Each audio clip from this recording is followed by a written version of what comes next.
Hello everyone.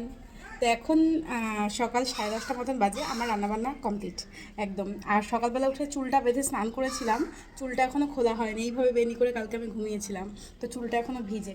আর তোমাদেরকে চলো lunch মেনুটা দেখাই। আর সবসময় তো দেখো যে আমি দু একটা আইটেম রান্না করে ছেড়ে দিই, কারণ বেশি কিছু করি না।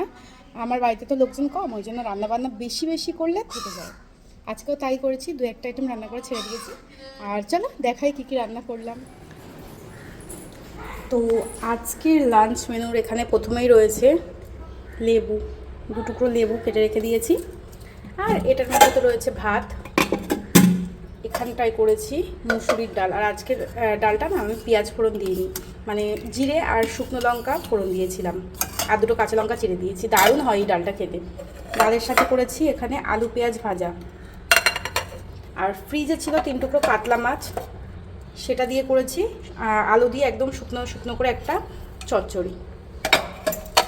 তো এটাই হচ্ছে আমার আজকের লাঞ্চ মেনু। রান্নাবান্না যেহেতু হয়ে গেছে, ওই জন্য আমার এখানে সব কিছু পরিষ্কার করে রেখে দিয়েছি, গ্যাস ট্যাসও মোছা হয়ে গেছে। আর এই জানলাটা না আমি পরিষ্কার করেছি আজকে, পুরোটা ভালো করা যায়নি, কারণ জানোই তো রান্নার এখান থেকে ধোয়া তেল ধোয়াগুলো উঠলে একটু তো নোংরা হবেই। তো যাই হোক, একটু পরিষ্কার করার চেষ্টা করেছি।